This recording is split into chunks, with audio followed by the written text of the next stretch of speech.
ini adalah Phanteks Thor X9. Mouse yang diklaim oleh Phanteks Mouse Gaming dan dijual dengan harga 100.000 di marketplace official store-nya Phanteks. Nah, kira-kira bagaimana dengan performa dari mouse ini? Jangan di-skip, ditonton dari awal sampai habis biar kalian nggak ketinggalan semua info mengenai mouse ini. Dan seperti biasanya sebelum gue mulai video kali ini, gue mau ajak kalian yang belum subscribe channel ini untuk klik tombol subscribe di bawah dan aktifkan juga tombol lonceng. Dan buat kalian yang belum join Discord server dari QWERTY Komputer, linknya gue taruh di kolom deskripsi di bawah. Jadi mungkin biar nggak usah lama-lama lagi, kita mulai aja videonya, tapi gue intro dulu.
Oke, kita bahas dulu desain dari Phanteks Thor X9.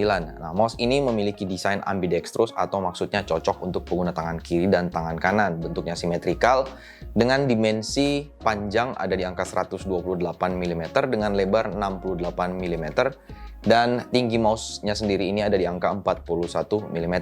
Sedangkan beratnya mouse ini ada di angka 115 gram.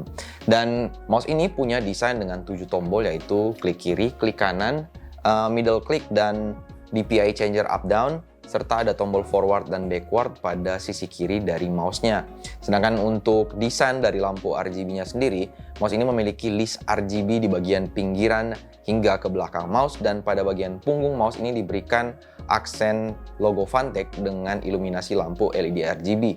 Mouse ini memiliki finishing matte doff, tapi ada sedikit glossy-nya pada bagian DPI changer. Untuk ukuran mouse-nya sendiri, menurut gua desainnya ini cocok untuk pengguna grip palm dan pengguna grip claw. Jadi kalau kalian yang punya gaya bermain dengan grip fingertip mungkin ini nggak terlalu cocok. Poin berikutnya yang ingin gue bahas adalah spesifikasi teknis dari Phanteks Thor X9.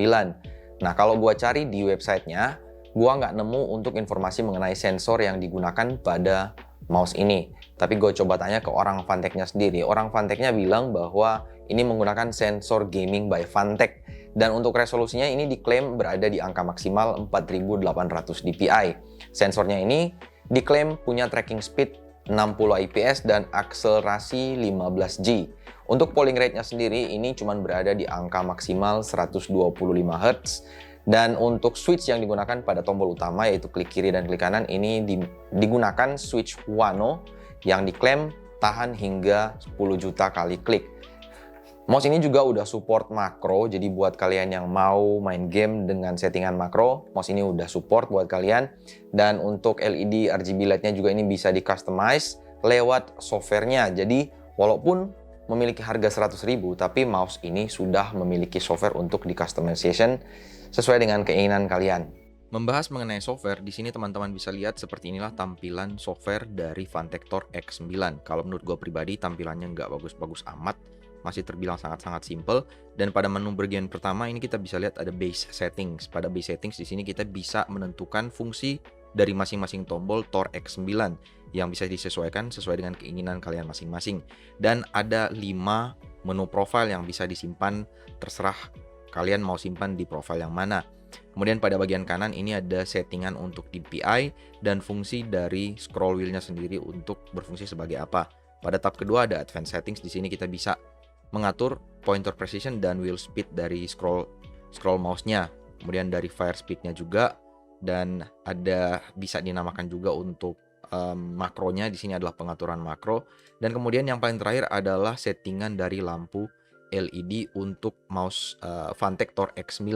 Di sini untuk pola dari lampu RGB-nya nggak banyak, cuman ada 3 aja, dan yang menu paling keempat ini off. Jadi off ini dimana lampu LED RGB sama sekali nggak nyala.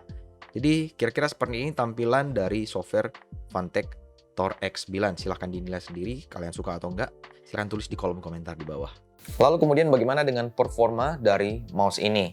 Nah, kita bahas dulu untuk build quality dari mouse-nya, karena itu sangat-sangat berpengaruh untuk performa dari mouse harga 100.000 ya. Nah, kalau untuk build quality dari mouse ini, menurut gua walaupun masih terbilang menggunakan bahan dominan plastik, tapi menurut gua udah cukup kokoh plastik yang digunakan pada Phanteks X9. Dan walaupun gua coba remas, ini suara creaky-nya ini nggak ada sama sekali, jadi terbilang kokoh untuk assembly part-nya. Kemudian pada switch utamanya juga, ini feel-nya udah smooth dan ada feel clicky-nya juga.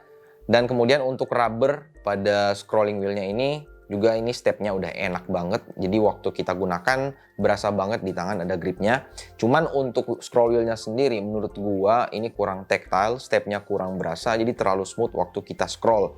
Dan untuk fit dari mouse ini menggunakan bahan black PTFE yang menurut gua glide-nya kurang bagus, kurang smooth. Entah karena berat dari mouse-nya sendiri ada di angka 115 gram atau memang performance dari fitnya yang kurang baik. Untuk sensor sendiri gua merasa mouse-nya ini nggak ada masalah. Apalagi untuk spin out, gua nggak ada pengalaman spin out sama sekali menggunakan mouse ini. Oke juga untuk flick shot ataupun strafe. Tapi kalau kalian yang mau main FPS kompetitif menggunakan mouse ini, gua nggak terlalu rekomendasi karena polling rate-nya hanya berada pada angka 125 Hz. Jadi mungkin kalau dari gua pribadi menyarankan untuk penggunaan mouse ini lebih kepada penggunaan game kasual seperti misalnya game adventure, game MMORPG ataupun game RTS. Jadi nggak gua saranin untuk kalian pengguna game FPS kompetitif atau Battle Royale. Jadi bagaimana kesimpulan gua mengenai Phanteks X9 yang dibanderol dengan harga 99.000 per hari ini di official store-nya. Nah, berdasarkan semua poin pembahasan yang gua kasih tahu tadi ke kalian, menurut gua mouse ini masih worth it banget selama itu tadi. Pemakaian kalian adalah pemakaian untuk gaming MMORPG ataupun game adventure, game RTS. Tapi kalau untuk penggunaan game FPS kompetitif ataupun Battle Royale, gua sangat-sangat nggak menyarankan karena itu tadi yang gue bilang polling rate-nya hanya berada di angka 125 Hz, dan untuk LED dari fitnya sendiri gua rasa ini kurang cukup bagus, jadi mungkin bisa dibilang kurang responsif. Tapi kalau kalian tertarik dengan Phanteks X9, di kolom deskripsi di bawah gue udah taruh link pembeliannya. Silahkan langsung dicek, kalau tertarik langsung klik aja beli di situ. Yep, itu dia review gue mengenai Phanteks X9. Kalau kalian suka dengan video ini, jangan lupa klik tombol like-nya, subs juga kalau belum, dan aktifkan tombol lonceng biar kalian nggak ketinggalan konten-konten yang nanti gue upload. Dan yang mau support, biar gue bisa lebih semangat lagi untuk bikin konten-konten buat kalian, kalian mungkin bisa consider untuk klik tombol join membership dari channel QWERTY Komputer yang ada di bawah. Dan jangan lupa juga untuk follow sosial media gue. Dan seperti biasanya, mungkin sampai di sini dulu video kali ini. Dan yang terakhir mungkin thank you buat kalian, thank you juga buat Phanteks yang udah support untuk itemnya. Dan sampai jumpa di video yang akan datang. Bye.